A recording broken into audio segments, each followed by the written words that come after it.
नमस्कार मित्रों, desire point channel के इस नए वीडियो लेक्चर में मैं हूं अमित दुबे। और आज के इस वीडियो लेक्चर में हम यूपी बोर्ड कक्षा 10 इंग्लिश के एक मॉडल पेपर को सॉल्व करने वाले हैं, ताकि आपको आइडिया हो जाए कि बोर्ड एग्ज़ाम में क्वेश्चंस कैसे पूछे जाते हैं। ठीक है, और आप अच्छा प्रदर्शन कर सकें। ध्यान देने वाली बात यहाँ पर यह है कि हमने आपकी हिंदी और इंग्लिश का सिलेबस पूरी तरह से कंप्लीट कर दिया है और आप चैनल की प्लेलिस्ट में जा कर के अपनी तैयारी कर सकते हैं। ठीक है, तो चलिए हम अपने इस लेक्चर पर चलते हैं। तो देखिए, यहाँ पे सबसे पहली बात होती है कि समय आपको 3 घंटे 15 मिनट का दिया जाता है और पूर्णांक होता है 70। यहाँ पे एक विशेष निर्देश दिया जाता है कि प्रारंभ के 15 मिनट परीक्षार्थियों को प्रश्न पत्र पढ़ने के लिए निर्धारित हैं। तो ये बात कई बार बच्चे गलती करते हैं, तो वो क्या करते हैं कि 15 मिनट तक पेपर ही पढ़ते रहते हैं। तो ऐसा आपको नहीं करना है। अगर आप 5 मिनट में पेपर पढ़ लेते हैं तो तुरंत आप लिखना शुरू कर दीजिएगा। ये नहीं कि आपको 15 मिनट तक वेट करना है, ऐसी गलती मत कीजिएगा। नहीं तो आप 15 मिनट तक वेट करते रहें कि मुझे पेपर पढ़ने के लिए 15 मिनट दिया गया है, ऐसा नहीं करना है। अगर पेपर पढ़ लिया तो लिखना शुरू कर दीजिए। ठीक है, तो यहाँ पे कहते हैं, सबसे पहले नोट है कि this question paper is divided into 2 sections A and B, यानी यह क्वेश्चन पेपर 2 भागों में बटा हुआ है, ए और बी।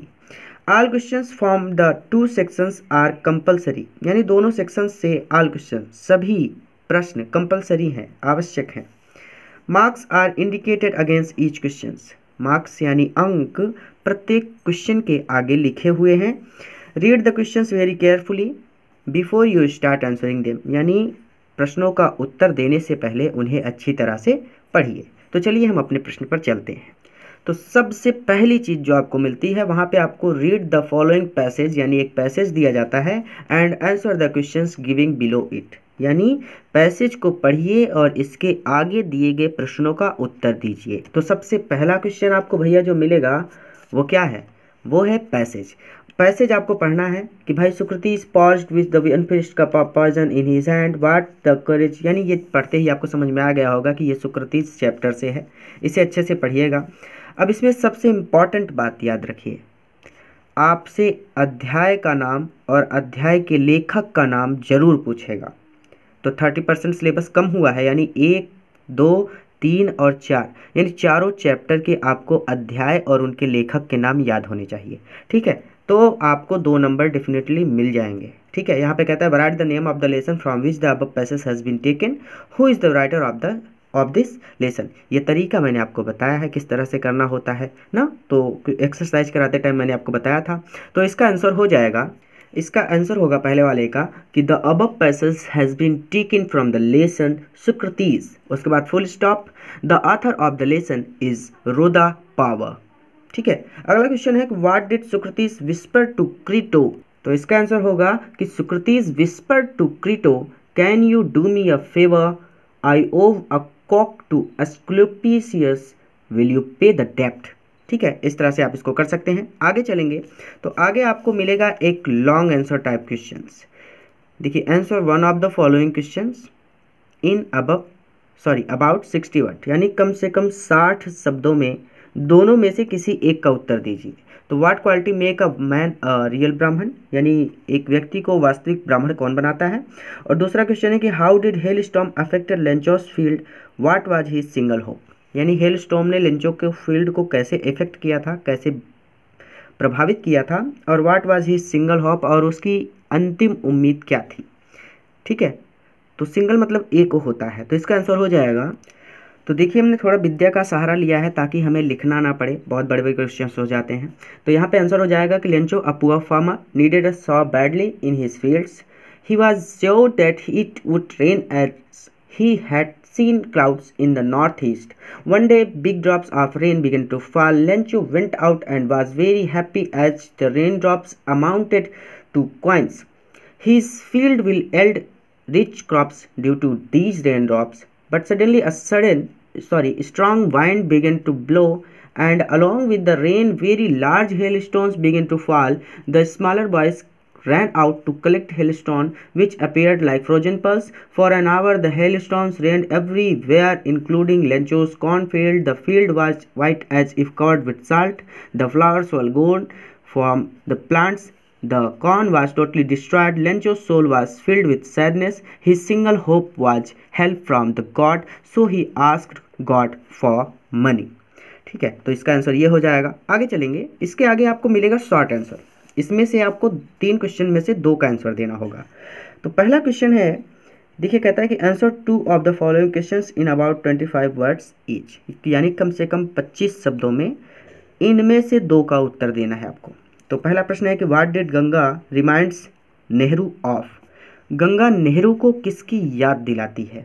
तो यहाँ पे हम इसका आंसर देखेंगे। तो इसका आंसर हो जाएगा कि the Ganga reminds PT Nehru of snow covered peaks and deep valleys of Himalayas and the rich and vast plains below, यानी गंगा रिमाइंड्स याद दिलाती है पीटी नेहरू, पंडित नेहरू को snow covered peaks of Himalayas, यानी हिमालय की स्नो कवर्ड बर्फ से ढकी पीक्स चोटियों की, एंड डीप वैलीज और गहरी घाटियों की, ऑफ हिमालयास हिमालय की, and the rich and vast plains below it और इसके नीचे के समृद्ध भूभाग की। ठीक है, अगला है कि why was the old merchant pleased with second son, और इसके आगे है कि why did Tansen sing a song with a false note. तो 30% सिलेबस में ये कट गया है दोनों का दोनों, तो इसको नहीं करते हैं, कोई फ़ायदा नहीं है इसको करने से भी। 30% सिलेबस में ये दोनों चैप्टर काट दिए गए हैं।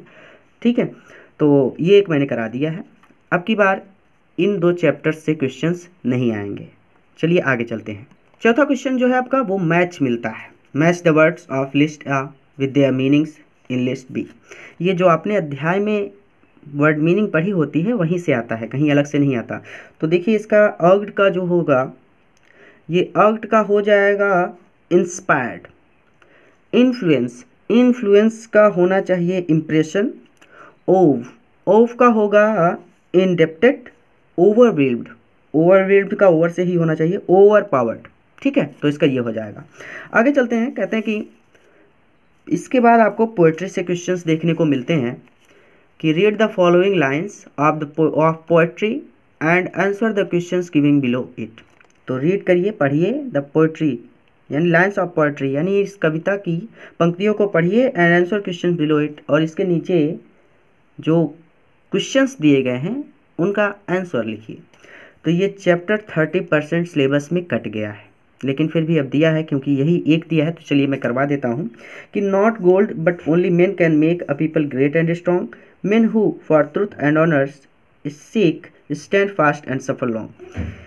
तो यहाँ पे सबसे पहले कहते हैं कि write the title of the poem from which the above lines have been taken, who is the author of the poem. तो इसका आंसर हो जाएगा, इसका आंसर होगा कि the title of the poem from which the above lines have been taken is the nation builders, the author of this poem is Ralph Waldo Emerson. ठीक है, ये मैंने आपको करना सिखाया है जब मैं एक्सरसाइज करा रहा था, तो वहाँ से कीजिएगा, कोई प्रॉब्लम नहीं होगी। अगला क्वेश्चन है कि who make a nation great, एक राष्ट्र को महान कौन बनाता है। तो चूंकि ये आना नहीं है फिर भी मैं आपको बता दे रहा हूँ कि to make a nation great and strong we need men who can stand to fight and suffer for a long time for the sake of truth and honor। आगे आपको छठा जो मिलेगा, यहाँ पे आपको सेंट्रल आइडिया लिखना होता है, और मैं तो कहूँगा कि आप 4 लाइन की पोएम लिखें, क्योंकि यहाँ पे 4 लाइन की पोएम याद करना बहुत ज़्यादा आसान है। इसके बजाय आप सेंट्रल आइडिया याद करते हैं तो ये कठिन है, क्योंकि सेंट्रल आइडिया में हो सकता है आपकी कहीं ना कहीं वर्ड मीनिंग गलत हो जाए, लेकिन पोएम अगर आप याद करते हैं तो ये बहुत अच्छा रिस्पॉन्स देगा और आपको 3 नंबर श्योर है कि मिल जाएगा। ठीक है, यानी give the central idea of one of the following poems in following poems, यानी दी गई कविताओं में से किसी एक का सेंट्रल आइडिया लिखिए, या फिर कहता है कि और मतलब अथवा, यानी इन दोनों में से कोई एक करना है। Right 4 lines from one of the poems given in your text book, यानी अपनी पाठ्य पुस्तिका से कोई 4 लाइन की कविता लिखिए। विशेष बात यह होती है कि डू नॉट कॉपी, नकल मत कीजिए आउट द लाइन्स, उन पंक्तियों की given in the question paper, जो इस प्रश्न पत्र में दिए गए हैं। यानी इसमें जो प्रश्न पत्र में ये पोएम आई है, ये 4 पंक्तियाँ आई हैं, बस इन्हें मत लिखिएगा, कुछ अलग लिखिएगा। तो मैं तो कहूँगा कि द फाउंटेन वाले चैप्टर से आप 8 लाइन की पोएम याद कर लें, क्योंकि अगर हो सकता है वो 4 लाइन यहाँ पे दे दे तो फिर भी आपके पास 4 लाइन बच जाएगी, जिसे आप एग्ज़ाम में लिख सकते हैं और आसानी से 3 नंबर प्राप्त कर सकते हैं। मैंने यही किया था, मैंने सेंट्रल आइडिया नहीं लिखा था, मैंने 8 लाइन की पोएम याद की थी और उसमें से 4 लाइन की यहाँ पे लिखी थी। ठीक है, आगे चलते हैं। सातवें प्रश्न को लेकर आप सप्लीमेंट्री में आ जाते हैं। तो कहते हैं कि why was Edison taken out of school, Edison को विद्यालय से क्यों निकाल दिया गया था। तो इसका आंसर हो जाएगा, पहले आप इसको देख लीजिए सातवां वाला, कि आंसर टू, यानी दो ही प्रश्नों का उत्तर देना है, इन तीनों में से केवल दो का।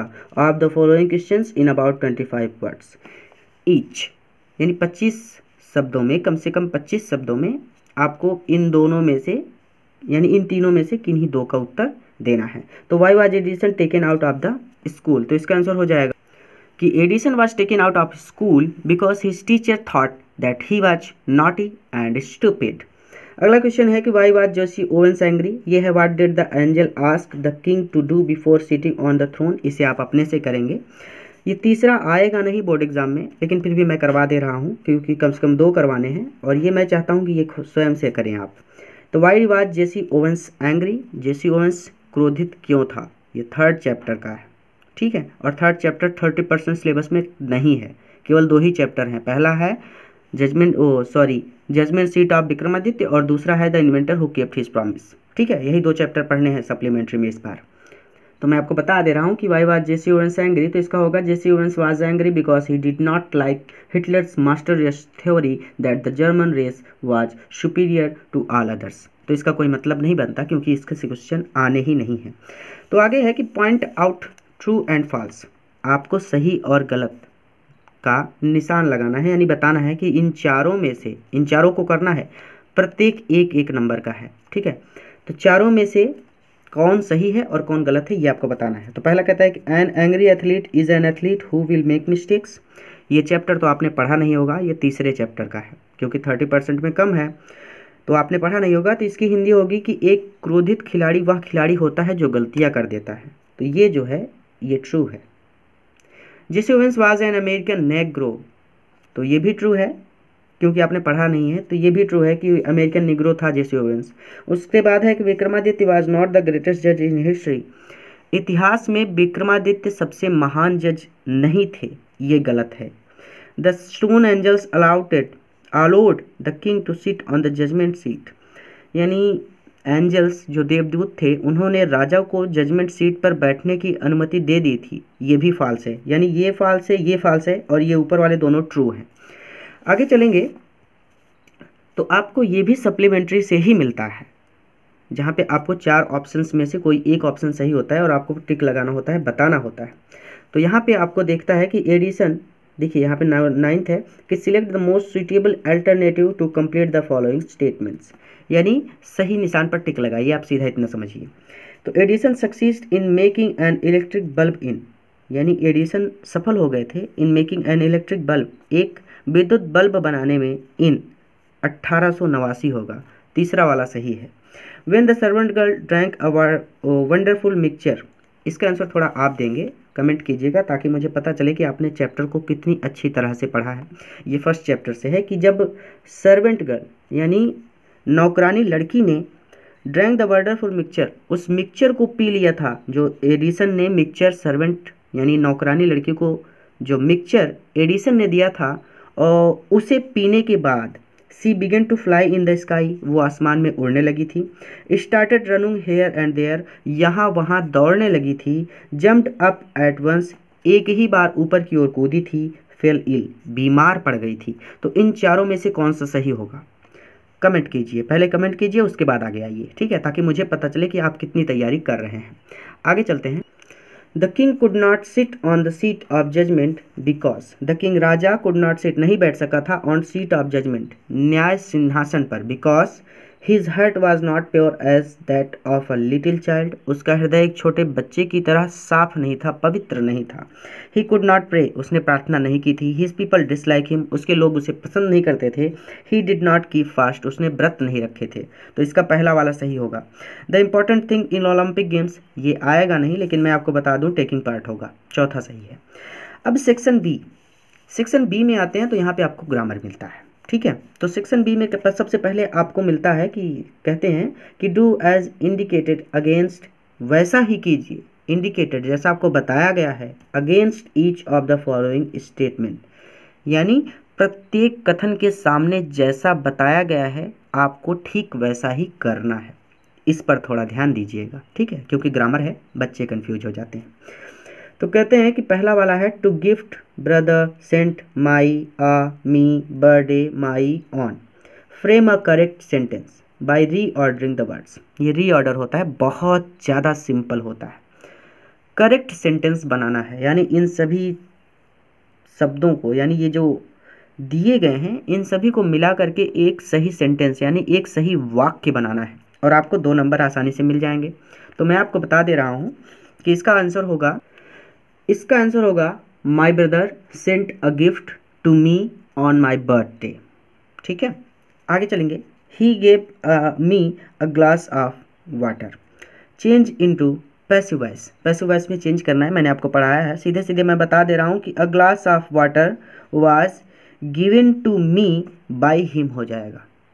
ठीक है, अगला है the teacher said to the principal please grant me leave for 2 days only, change into indirect speech. मैंने आपको डायरेक्ट और इनडायरेक्ट पढ़ाया है, इसका सीधा सीधा हो जाएगा। मैं डायरेक्ट बता दे रहा हूँ कि the teacher requested the principal to grant him leave for 2 days only.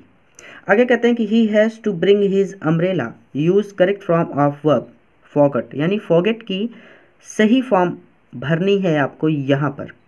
तो फॉरगेट हैज़ है यानी थर्ड फॉर्म हो जाएगा, तो फॉरगेटन हो जाएगा, यानी यफ, मैं लिख के बता देता हूँ ताकि मीनिंग में आपको दिक्कत ना हो, FORGOTTEN भरा जाएगा। ठीक है, अब देखिए 10वें क्वेश्चन के 4 पार्ट थे, 1 2 3 4। अब 11वें के भी 4 होंगे, यानी सबके 4 4 होते हैं, और ये 4 दूनी 8 और 4 दूनी 8, 8 8 नंबर के बनते हैं। आगे चलते हैं, 11वें के भी आपको 4 पार्ट मिलेंगे। तो यहाँ पे सबसे पहला है कि choose the correct preposition from the ones given below the sentence to fill in the blank, यानी करेक्ट प्रीपोजिशन यूज करनी है।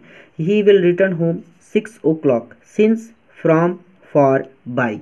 सीधी सी बात है, यहाँ पे बाई भरा जाएगा कि he will return home by 6 o'clock। आगे कहते हैं कि कंप्लीट द फॉलोइंग सेंटेंस, इस सेंटेंस को पूरा कीजिए। तो कहते हैं यू कैन नॉट सक्सीड, आप सफल नहीं होंगे, आप सफल नहीं होंगे इफ़, अब इसके आगे आपको कुछ जोड़ना होता है, तो इसके आगे हम चलिए जोड़ देते हैं। सीधे सीधे मैं आपको बता दे रहा हूँ कि you can not success unless you don't work hard. ठीक है, उसके बाद complete the spelling spelling of the following words, इनमें से स्पेलिंग कंप्लीट करनी होती है। आधे आधे नंबर के होते हैं, ये भी आधे नंबर का है, ये भी आधे नंबर का है। तो ये पहला वाला तो हो जाएगा सफ़र, यानी ये हो जाएगा SUFFER, सफ़र। और दूसरा होगा, दूसरा तो मुझे पता है लेकिन मैं चाहता हूँ कि आप कमेंट करें, ठीक है, ताकि मुझे पता चले कि आप कितने एक्टिव हैं। तो ALIV और लास्ट में क्या होगा ये आप सोचिए और कमेंट कीजिए। ठीक है, तो ALIV और अंत में क्या है ये आपको सोच के कमेंट करना है, और मुझे बताइए कि इसका आंसर क्या होगा। ठीक है, तो कमेंट कीजिए, फिर उसके आगे आइए, ताकि मुझे पता चले कि आप एक्टिव हैं। ठीक है, इस पेपर को सॉल्व करते हुए हमें एक्टिव रहना है, ताकि हम समझ सकें कि हर चीज़ हमें समझ में आ रही है। आगे पंचुएशन मिलता है, punctuate the following using capital letters wherever एवर नेसेसरी, हमें इसे पंचुएट करना है। ये तो बहुत ज़्यादा आसान होता है, यानी comma, inverted comma, capital letter वगैरह, फुल स्टॉप, ये सारी चीज़ें हमें लगानी है यहाँ पे। तो कहते हैं कि द प्राइम मिनिस्टर सैड, तो द प्राइम मिनिस्टर, यानी सबसे पहली बात तो द का T कैपिटल, प्राइम का P कैपिटल, मिनिस्टर का M कैपिटल, सैड। तो the prime minister said we should sacrifice our selfish ends for the integrity of India. तो मैं इसे कर देता हूँ, देखिए इसका क्या हो जाएगा। सबसे पहले द कैपिटल रहेगा, तो द, फिर प्राइम का P कैपिटल, तो प्राइम, मिनिस्टर का M कैपिटल, मिनिस्टर, तो द प्राइम मिनिस्टर सैड, फिर कॉमा, इन्वर्टेड कॉमा में लिखा जाएगा, V कैपिटल होगा, यानी W कैपिटल होगा, V। ठीक है, फिर उसके बाद सब सिंपल है, SHOULD, we should sacrifice, FICE, sacrifice our selfish ends for the integrity of India का I कैपिटल रहेगा, इंडिया। उसके बाद हमें यहाँ पे फुल स्टॉप लगाना है, फिर इन्वर्टेड कॉमा बंद, बस ये हो गया, बात खत्म हो गई। आगे चलते हैं, आगे 12वां जो प्रश्न है कि translate the following into English. यहाँ पे आपको ट्रांसलेशन दिया जाता है और 4 नंबर आपको इससे मिलते हैं। तो यहाँ पे जो ट्रांसलेशन है वो ये है कि राम ने अपने पिता के वचनों का पालन किया। इसका ट्रांसलेशन हो जाएगा Ram kept the words given by his father, full stop लग गया। आगे वह 14 वर्ष के वनवास के लिए तैयार हो गए। तो इसका हो जाएगा कि he got ready for the exile to forest for 14 years, फिर फुल स्टॉप क्योंकि वाक्य खत्म हो गया। सीता और लक्ष्मण ने कहा कि वह भी उनके साथ जाएंगे। तो Sita and Lakshman told him that they also would accompany him, full stop. फिर राम, लक्ष्मण और सीता जंगल को चल दिए। तो Ram, Lakshman and Sita set out to the forest. ठीक है, अब आगे आपको ट्रांसलेशन के बाद जो आपको मिलता है वो होता है राइट एन एप्लीकेशन। चाहे आप एप्लीकेशन लिखें चाहे आप लेटर लिखें, और करके दिया जाता है। ठीक है, तो write an application to principal of your college requesting him to give you transfer certificate as your father has been transferred the other district. यानी आपके पिता का दूसरे ज़िले में ट्रांसफ़र हो गया है, इसीलिए आप अपने प्रधानाचार्य को ट्रांसफ़र के लिए एक एप्लीकेशन लिखिए। ध्यान देने वाली बात है कि do not right your name and roll number. आपको अपना नाम और रोल नंबर नहीं लिखना है। अगर आप एप्लीकेशन नहीं लिखना चाहते हैं तो आपको और करके ऑप्शन दिया गया है कि आप चाहें तो आप एक लेटर लिख सकते हैं। Write a letter to your father, अपने पिता को एक पत्र लिखिए। Asking for money requesting to purchase some books and pay hostel dues. Hostel का किराया देने के लिए और कुछ किताबें खरीदने के लिए आप अपने पिता को एक पत्र लिखिए जिसमें आप उनसे पैसे मांगते हैं। Do not right your own name and roll number. आपको अपना नाम और रोल नंबर नहीं लिखना है। इसे आपको किसी विद्या क्वेश्चन बैंक से या कहीं से सॉल्व कर लेना है, क्योंकि बहुत ज़्यादा सॉल्व कराने से कोई लाभ नहीं है। आगे चलेंगे तो आपको 6 नंबर का राइट अ कंपोजिशन ऑन, सीधे सीधे कहता हूँ कि एक एस्से लिखना है। ठीक है, 6 नंबर इसमें आपको मिलने हैं। माई प्रिंसिपल पे लिखिए। तो यहाँ पे आपको हेडिंग्स दी जाती हैं कि सबसे पहले आपको नेम एंड क्वालिफिकेशंस के बारे में लिखना है, फिर ड्रेस एंड अपीयरेंस के बारे में लिखना है, फिर बिहेवियर। यानी ये सारी हेडिंग्स है और इन सभी हेडिंग्स में आपको थोड़ा थोड़ा लिखना है। चाहे आप होली पर लिखिए, चाहे आप T20 क्रिकेट मैच पे लिखिए, तो किसी पर भी आप एक एस्से लिख सकते हैं। किसी भी क्वेश्चन बैंक में आपको मिल जाएगा। तो आगे चलते हैं। इसे आपको अपने से सॉल्व करना है क्योंकि बहुत बड़ा हो जाएगा। अगर मैं सॉल्व करने लगा तो वीडियो बहुत लंबा हो जाएगा। आगे चलते हैं। सबसे लास्ट में आपको एक पैसेज दिया जाता है कि read the following passage carefully and answer the question set theorem. Passage को ध्यान से पढ़िए और प्रश्नों का उत्तर दीजिए। ध्यान देने वाली बात यह है कि इस पैसेज को ना तो आपने कभी पढ़ा होता है, ना ही आपके सिलेबस में ये दिया होता है। ठीक है, यानी ये अनसीन है, जिसे आपने कभी नहीं देखा। तो यहाँ से एग्जामिनर जानना चाहता है कि आपके प्रश्नों का उत्तर देने की क्वालिटी क्या है। ठीक है, तो यहाँ पे जो है मैं कहूँगा कि पैसेज करने का सबसे आसान तरीका होता है कि सबसे पहले आप क्वेश्चंस को पढ़िए। 3-3 नंबर के क्वेश्चंस हैं, 2 रहेंगे। तो सबसे पहले क्वेश्चंस को पढ़िए और उसके बाद पैसेज को पढ़िए। इससे पता चल जाता है कि कहाँ पे किसका आंसर दिया गया है। तो चलिए हम इसको सॉल्व कर देते हैं। पहला क्वेश्चन है कि how has television changed people's life. Television ने लोगों के जीवन को कैसे बदल दिया। तो इसका आंसर है कि television has change people lifes considerably. People read, seen and communicate less with members of their family. यहाँ से इसका आंसर हम अगर देखें तो मैं डायरेक्ट आंसर ही बता देता हूँ। यहाँ से इसका आंसर हो जाएगा कि टेलीविज़न से लेकर के यंगर जनरेशन तक, यहाँ तक इसका आंसर है। पहले क्वेश्चन का आंसर इतना बड़ा है, यहाँ टेलीविज़न से लेकर के जनरेशन तक इसका आंसर है। ठीक है, पहले वाले क्वेश्चन का, यानी television has changed people lifes, इसे आप खुद से कर लीजिएगा। ठीक है, और फिर दूसरा क्वेश्चन है कि how has it affected the studies of children and youths. इसने बच्चों के और युवाओं की स्टडीज़ को कैसे इफेक्ट किया है, कैसे प्रभावित किया है। तो इसका आंसर अगर मैं देखूं तो सीधा मैं करवा दे रहा हूं ताकि वीडियो लंबा ना हो। देखिए, इसको मुझे लिखना पड़ेगा क्योंकि दे कीप देमसेल्व्स बिजी, यानी सभी लोग देमसेल्फ बिजी, अपने आप को बिजी रखते हैं with various games and sports program also, यानी बहुत सारे गेमों में और स्पोर्ट्स प्रोग्राम में। Hardly they have time to watch educational and instructive programs. वो बहुत मुश्किल से एजुकेशनल और इंस्ट्रक्टिव प्रोग्राम्स देखते हैं। It has be badly affected the studies of student of all levels. सभी स्तर के विद्यार्थियों के स्टडीज़ पर इसका बुरा प्रभाव पड़ा है। Some parents have cut off, ये तो बात खत्म हो गई, यहीं से हमारा आंसर हो जाता है। तो मैं इसको लिख देता हूँ। ठीक है, तो ये हो जाएगा कि television has effected the studies of children and youths because they keep themselves busy with various games and sports programs also. Television ने बच्चों के और युवाओं के अध्ययन शैली को प्रभावित किया है क्योंकि वे कहाँ बिजी रहते हैं, देमसेल्फ, ये अपने आप को बिजी रखते हैं with various games and sports program, बहुत सारे विभिन्न प्रकार के खेलों में और स्पोर्ट्स प्रोग्राम में। हार्डली दे हैव टाइम, बहुत मुश्किल से उनके पास टाइम हो पाता है to watch educational and instructive programs, यानी शिक्षा प्रदान करने वाले और ज्ञान प्रदान करने वाले प्रोग्राम्स को देखने के लिए उनके पास बहुत मुश्किल से ही टाइम होता है, यानी वो काम की चीज़ें कम और बेकार की चीज़ें ज़्यादा देखते हैं। इस तरह से टेलीविज़न ने युवाओं के और बच्चों के अध्ययन शैली को प्रभावित किया है। तो बस ये लास्ट क्वेश्चन होता है, देख सकते हैं आप। बस इतना ही आपको करना होता है। तो बस आज के इस वीडियो में इतना ही। नए हैं तो चैनल को सब्सक्राइब कीजिएगा, अपने मित्रों के साथ भी इस वीडियो को ज़रूर शेयर कीजिएगा, और अगर कोई भी प्रॉब्लम है तो प्लेलिस्ट में जा कर के आप उसे सॉल्व कर सकते हैं, क्योंकि हमने आपका पूरा सिलेबस कंप्लीट कर दिया है। पूरा वीडियो देखने के लिए आपका बहुत बहुत धन्यवाद।